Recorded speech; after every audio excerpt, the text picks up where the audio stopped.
अस्सलाम वालेकुम friends, hi guys, I am Zara Khan. Welcome back to my YouTube channel Zara Khan official. Novel Jannat ki Patti by Nimra Ahmad. Episode number 26। शाम की धुंधली सी चादर ने पूरे इस्तांबुल को अपनी लपेट में ले रखा था। दोपहर में खूब बारिश हुई थी। वो आसमान खुलकर बरसा था कि लगता था कि सारी दुनिया बह जाएगी, सब डूब जाएगा। वो तब से इसी तरह फुप्पो के लाउंज में सोफे पर पाँव ऊपर करके बैठी, घुटनों पे सर रखे रोए जा रही थी। इसकी आंखों के सामने डीजे का आखिरी चेहरा, वो मंजर यूं हर जगह छाया हुआ था कि कुछ नज़र ही नहीं आ रहा था। बेजान चेहरा, जैसे सारा खून निचड़ गया हो। बंद आंखें, स्ट्रेचर पर डाला बेहस व हरकत वजूद, वो इस मंजर में मुकीद हो गई थी। इसी रात डीजे का भाई पहुंच गया था और वो 2 दिन तक क्लियरेंस मिल गई थी। आज दोपहर वो इसकी मैयत लेकर पाकिस्तान रवाना हो गए थे। तब इसे जहान और फुप्पो अपने साथ ले आए थे। वो इस वक्त से यूं ही बैठी थी, ना कुछ खाती थी, ना कोई बात करती थी, बस रोए चली जा रही थी। इसका गम बहुत बड़ा था। सारे दिन में अगर इसने कोई बात भी की थी तो मुझे पाकिस्तान जाना है, मेरी सीट बुक करवा दे, मैंने इधर नहीं रहना। किचन में फुप्पो और जहान खड़े यही बात कर रहे थे। इसकी दबी दबी आवाज़ें इस तक पहुंच रही थी, मगर वो नहीं सुन पा रही थी। इसकी दिलचस्पी हर शे से ख़त्म हो गई थी। मगर मैं कैसे जा सकता हूँ इसके साथ, और वो अकेली कैसे जा सकती है? इसे कल से बुखार है, हालत देखी है तुमने इसकी। मैं इसे अकेला भेजूँ तो अपने भाई को क्या मुंह दिखाऊंगी? मगर मम्मी, आपको अब्बा का पता है ना, इन्हें इल्म हुआ तो इन्हें ये बताएंगे कि तुम अंकारा तक गए हो। मगर मम्मी, मेरा जाना ज़रूरी तो जहाँ सिकंदर, जो मैंने कहा वो तुमने सुन लिया। तुम कल सुबह की फ़्लाइट से हया के साथ जा रहे हो। वो इसी तरह घुटनों में सर दिए रोए जा रही थी। इर्द गिर्द क्या हो रहा है इसे नहीं पता था। इसका दिल ऐसे बुरी तरह टूटा था कि हर शे से दिलचस्पी ख़त्म हो गई थी। जब फुप्पो ने आकर ये बताया कि जहान इसके साथ जाएगा, चाहे कितने दिन भी लगे तो भी इसने कोई जवाब नहीं दिया था। इसे फ़िलहाल जहाँ सिकंदर से कोई सरोकार ना था। हर चीज़ जैसे स्लो मोशन में हो रही थी। आवाज़ें बंद हो गई थी, सिर्फ हरकत दिखाई दे रही थी। वो अतातुर्क एयरपोर्ट पे छोटे छोटे कदम उठाती चल रही थी। इसके साथ कोई और भी चल रहा था, मगर वो इसे नहीं देख पा रही थी। जहाज़ धीरे धीरे महू परवास था। खिड़की के पार मरामर के समंदर पे बादल तैरते दिखाई दे रहे थे, नरम रुई के गालों की तरह सुरमई बादल। इनमें इतना पानी था जितना इसकी आंखों में था, या शायद इसके आंसू से भी ज़्यादा। इसने खुद को एयरपोर्ट पे अब्बा के सीने से लगते बेतहाशा रोते हुए महसूस किया। वो इसका सर थपकते हुए कुछ कह रहे थे, कुछ ऐसा कि बस अब वो इनके पास रहेगी, अब वो इसको वापस नहीं भेजेंगे। वो अम्मा के साथ डीजे के घर में थी। वहाँ हर तरफ कहराम मचा हुआ था। इसकी अम्मी और बहनों का बिलक बिलक कर रोना, मातम, बीन्स, सिसकियों की आवाज़ें, जवान मौत थी, और गोया पूरी दुनिया इधर इकट्ठी हो गई थी। वो किसी को दिलासा ना दे सकी, बस एक कोने में बैठी बेआवाज़ रोती गई। नमाज़े जनाजा पिछले रोज़ ही अदा की जा चुकी थी, मगर गम अभी भी पुराना नहीं हुआ था। खतीजा की बहनें इससे इसके बारे में पूछती थी, मगर वो किसी को कुछ बता नहीं पा रही थी। सारी बातें ख़त्म हो गई थी। दुनिया बर्फ़ का ढेर बन गई थी, मरामर के समंदर पे तैरती बर्फ़ का ढेर। क्या ज़िंदगी इतनी जल्दी गुजर जाती है? इससे भी जल्दी गुजर जाती है, हमें पता भी नहीं चलता और हमारा वक्त ख़त्म हो जाता है। इख्तिताम, दी एंड। सुर्ख सनोबर के ऊंचे दरख्तों के दरमियान हवा सरसराती हुई गुजर रही थी। वहाँ हर सौ घना जंगल था। ऊंचे दरख्तों के पत्ते सुनहरी धूप को मिट्टी तक पहुँचने नहीं देते थे। दोपहर के वक्त भी इधर ठंडी मीठी सी छाया थी। बहारें इसी छाया में इधर उधर भागती बब्बल के सफ़ेद फूल तोड़ तोड़ कर टोकरी में भर रही थी। आयशे गुल एक दरख्त तले ज़मीन पे बैठी सामने फैले कपड़े पे रखे बहुत से जंगली फूलों को धागे में रो रही थी। करीब ही एक दरख्त का कटा हुआ तना गिरा हुआ था। जब बहुत से फूल जमा हो गए तो वो आयशे के पास आई। आयशे सफ़ेद फूलों से भरी टोकरी इस कपड़े पे एक तरफ उंडेलते हुए इसने पुकारा। इसने जवाबन कहते हुए हाथ से सफ़ेद फूलों का ढेर नए फूलों से एक तरफ समेट दिया। सफ़ीर तुमसे लड़ क्यों रहा था? वो खाली टोकरी रखकर इसके सामने आलती पालती मार के यूं बैठ गई कि अब इन दोनों के दरमियान फूलों वाला कपड़ा बिछा था। लड़ नहीं रहा था, अपनी बात समझाने की कोशिश कर रहा था, मगर वो ऊंचा ऊंचा क्यों बोल रहा था? बहारें दोनों हाथों पे चेहरा गिराए उलझी उलझी सी पूछ रही थी। गर्दन झुकाकर सुई फूल में डालती आयशे ने मुस्कुराकर सर झटका।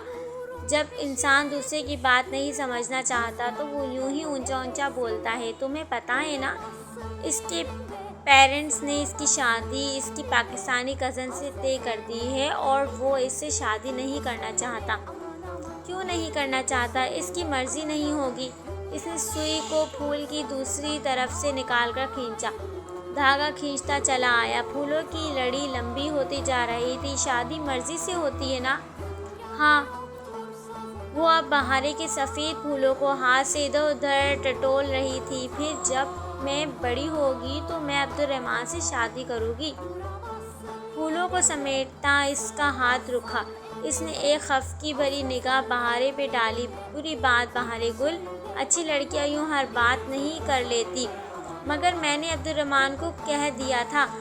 वो एकदम ठटक कर रह गई थी और बेयकीनी से इसे देखा। क्या कहा तुमने इसे? यही कि जब मैं बड़ी होगी तो क्या वो मुझसे शादी करेगा? तो इसने क्या कहा? इसने कहा। मैं ऐसी बात किसने सिखाई? फिर वो सांस रोके सुन रही थी। मैंने कहा, आयशे गुल ने रवानी से बोलती बहारें यकलख्त इनकी क्या वो सशक्त रह गई। तुमने इसे झूठ बोला? तुमने वादा किया था ना, अब तुम झूठ नहीं बोलोगी। खुदाया, वो क्या सोचता होगा मेरे बारे में? इसने तासुफ से माथे को छुआ। बहारे ने लापरवाही से शाने अचकाए, मगर इसे पता चल गया था। इसने कहा, आयशे गुल अच्छी लड़की है और मुझे पता है इसने ऐसा कुछ नहीं कहा होगा। इसकी बात पर आयशे के तने हुए एहसास ढीले पड़ गए। एक बेख्तियार सी मुस्कुराहट इसके चेहरे पे बिखर गई। वो हौले से सर झटक कर फूल उठाने लगी। मगर तुमने झूठ नहीं बोलना था। वादा अब नहीं बोलूँगी। हर दफ़ा अल्लाह से वादा करती हूँ और वो हर दफ़ा तुम्हें एक और मौका दे देता है, मगर तुम फिर वादा तोड़ देती हो। इतनी दफ़ा वादा तोड़ोगी तो वो तुम्हारे वादों का एतबार करना छोड़ देगा। आइंदा मैं सच बोलूँगी, अब की बार मजबूत वाला पक्का वाला वादा। चलो ठीक है, वो मुस्कुरा दी। अब तुमने हमेशा सच बोलना है, क्योंकि जब इंसान बहुत ज़्यादा झूठ बोलता है तो एक वक्त ऐसा आता है जब इसे खुद अपनी सच का भी एतबार नहीं रहता। समंदरी सीगल्स का गोल फड़फड़ाता हुआ इसके ऊपर से गुजरा। आयशे ने गर्दन उठाकर ऊपर देखा। वो परिंदे यकीनन पूरे बियोकड्डा का चक्कर काटकर अब समंदर की तरफ महवर परवास थे। आयशे गुल चंद लम्हे इन परिंदों के पंख की मानंद उड़कर बादलों में गुम हो गए तो बहारे ने पुकारा, बोलो। वो गर्दन झुकाए अपनी लड़ी में अब सुर्ख फूलों के आगे सफ़ेद फूल पुरो रही थी। तुम हमेशा सच बोलती हो ना, एक बात बताओगी? बहारे ज़रा डरते डरते कह रही थी। पूछो। अब्दुल्ला की बहन किसी को कह रही थी कि बियोकड्डा की पुलिस बहुत बुरी है। वो अब्दुर्रहमान पाशा को कुछ नहीं कहती, और ये कि वो जजीरे का सबसे बड़ा आदमी है। वो रुक रुक कर तहज़्ज़ुब से पूछ रही थी। आयशे सांस रोके से देख रही थी। बहारे खामोश हुई तो इसने ज़रा खफकी से सर झटका। नहीं, वो बहुत अच्छा आदमी है। अब्दुल्ला की बहन को क्या पता? اور تم نے کسی سے جا کر عبد الرحمن کے بارے میں کوئی بات نہیں کرنی۔ تمہیں اپنا وعدہ یاد ہے نا؟ بہارے نے گردن اس بات میں ہلا دی۔ مجھے یاد ہے عائشہ دھاگا ڈانٹ سے توڑ کر لڑی کے دونوں سروں کی آپس میں گرہ لگانے لگی۔ اس کے چہرے پہ واضح اداسی بکھری تھی۔ وہ سپہر میں خدیجہ کے گھر سے واپس آئی تھی۔ کچھ دیر کمرے میں لیٹی تھی۔ سر درد سے پھٹا جا رہا تھا، بخار بھی ہو رہا تھا اور نیند تھی کہ آ ہی نہیں رہی تھی۔ بند کمرے میں گھٹن ہونے لگی تھی تو وہ گھبرا کر اٹھی اور کھڑکیوں کے پردے دونوں ہاتھوں سے ہٹائے۔ سامنے لان میں کرسیوں پہ ابا اور اماں کے ساتھ تایا فرقان اور سائمہ تائی چائے پیتے نظر آ رہے تھے۔ میز پہ اسنیکس اور دیگر لوازمات رکھے تھے اور وہ لوگ باتوں میں مگن تھے۔ سائمہ تائی بہت سلیقے سے سر پہ دوپٹہ جمائے فاطمہ کی طرف چہرہ کیے کچھ کہہ رہی تھی۔ فاطمہ تایا فرقان کے سامنے سر پہ دوپٹہ لیتی تھی جو پیچھے کیچڑ تک ڈھلک جاتا تھا۔ اس کی آنکھیں حیا جیسی تھیں۔ وہ لوگ کہتے تھے کہ 20 سال بعد حیا ایسی ہی ہوگی اور اب وہ سوچتی تھی کہ پتہ نہیں 20 سال بعد وہ ہوگی بھی یا نہیں۔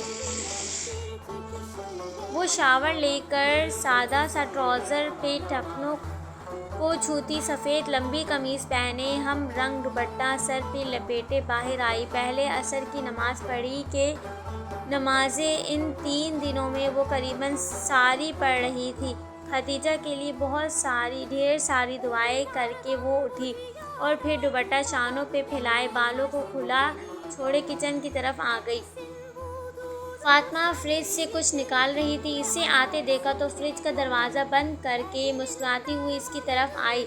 شانے تک آتے بالوں کو کیچر میں باندھے وہ عام حلیے میں بھی بہت اچھی نظر آ رہی تھی۔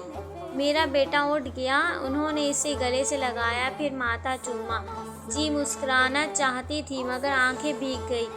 بس صبر کرو، اللہ کی چیز تھی، اللہ نے لے لی۔ صبر اتنا آسان ہوتا تو کوئی دوسرے کو کرنے کو نہ کہتا اماں، ہر شخص خود ہی کر لیتا، مگر میں کوشش کروں گی۔ گڈ، اچھا باہر آ جاؤ، تایا تائی ملنے آئے ہیں مجھ سے؟ ہاں، اور جہان سے بھی۔ اوہ ہاں، کدھر ہے وہ؟ اسے یاد آیا کہ وہ بھی ساتھ آیا تھا۔ بس کھانا کھا کر سو گیا تھا، ظاہر ہے تھکا ہوا تھا۔ ابھی میں نے دیکھا تو اٹھ چکا تھا، کہہ رہا تھا کہ بس آ رہا ہوں۔ ویسے سبین کا بیٹا، ذرا وہ کہتے ہوئے جھجکی۔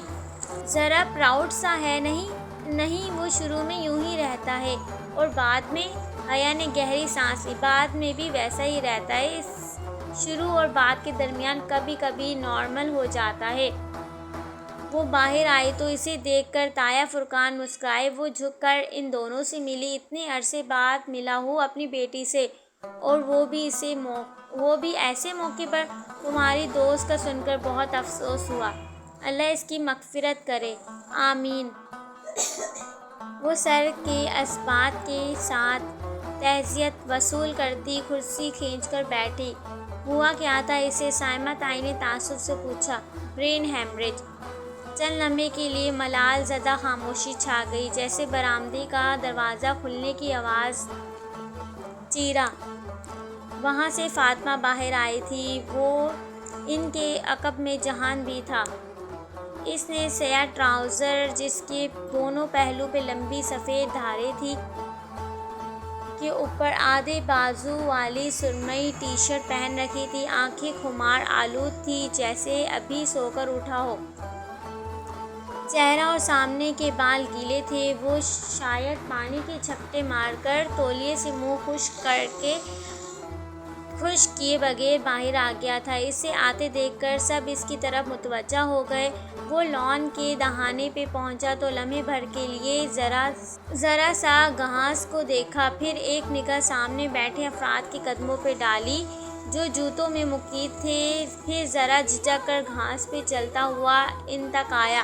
حیا جانتی تھی کہ وہ کیوں جھجکا تھا۔ ترکی میں گھاس پہ چلنا سخت معیوب سمجھا جاتا تھا اور موقع ملنے پہ وہ اور ڈی جے اپنی تسکین کے لیے گھاس پہ ضرور جوتوں سے چل کر دیکھتی تھی۔ شکر ہے تمہاری شکل تو دیکھی ہم نے۔ اس سے مل کر رسمی انداز میں حال حوال پوچھ کر تایا فرقان نے گھنی مونچھوں تلے مسکراتے ہوئے کہا تھا، تھینکس۔ وہ رسما کبھی نہیں مسکرایا اور اسی سرد انداز میں کہتا حیا کے مقابل کرسی کھینچ کر بیٹھا۔ وہ یہاں آنے پہ قطعاً راضی نہیں تھا۔ وہ جانتی تھی سبین نے گویا قسم کھا رکھی تھی کہ ہمیں اپنے بیٹے کی شکل نہیں دیکھنے دے گی۔ اسے کیسے خیال آیا تمہیں بھیجنے کا؟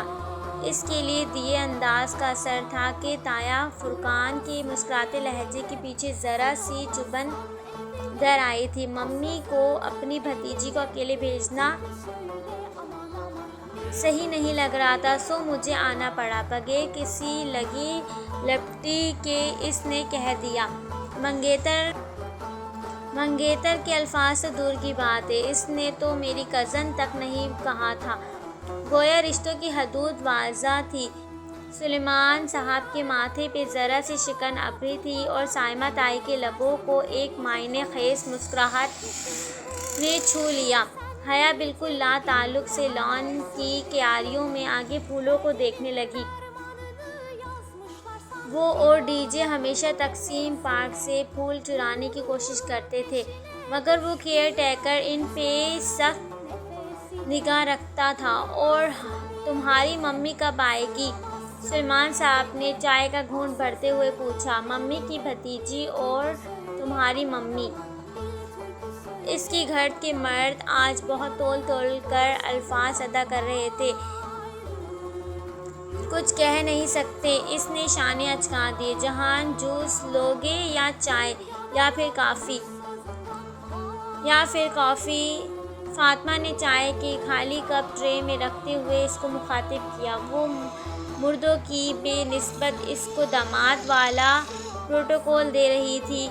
بس ایپل ٹی بہت ہے، اس نے روانی میں کہہ دیا، مگر فاطمہ کی آنکھوں میں ابھرتی ناسمجھی دیکھ کر لمحے بھر کو پھر فوراً صحیح کی، بس چائے۔ فاطمہ نے مسکرا کر سر ہلایا اور ٹرے اٹھائے اندر کی طرف بڑھ گئی۔ تو بیٹا آپ کی اسٹڈیز کمپلیٹ ہو گئی؟ سائمہ تائی اب بہت میٹھے لہجے میں پوچھ رہی تھی۔ وہ ہر کسی کے لیے اتنی میٹھی نہیں ہوتی تھی۔ کچھ تھا جو اسے چونکا گیا۔ جی اب تو کافی عرصہ ہو گیا۔ پھر کیا کر رہے ہو آپ؟ میرا استقلال اسٹریٹ پہ ایک ریسٹورنٹ ہے، وہیں دیکھتا ہوں۔ جواباً سائمہ تائی ذرا حیران ہوئی۔ البتہ تایا فرقان نے متانت سے سر ہلاتے ہوئے اسے اپنے تاثرات چھپا لیے۔ وہ جانتی تھی کہ وہ لوگ استقلال اسٹریٹ کی قیمتی زمین کی اہمیت کو نہیں سمجھتے، اس لیے متاثر نہیں ہوئے، اور گویا وہ اپنی لا تعلقی توڑنا نہیں چاہتی تھی۔ پھر بھی دھیرے سے بولی تھی، استقلال اسٹریٹ پہ ایک ریسٹورنٹ کا مطلب ہے لاہور کی ایم عالم روڈ پہ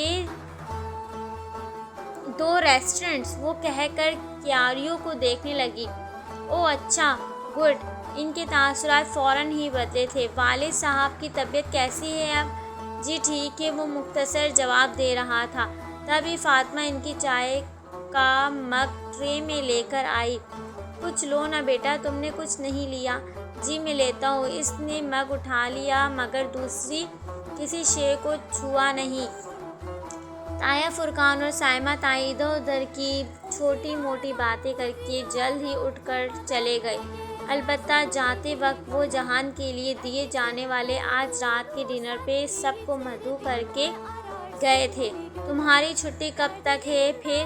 ان کے جانے کے بعد سلیمان صاحب جہان سے پوچھنے لگے۔ اب بس یہی 4 دن۔ پھر تم اپنی فلائٹ بک کروانا، تو حیا کی مت کروانا، وہ واپس نہیں جائے گی۔ حیا نے چونک کر ابا کو دیکھا۔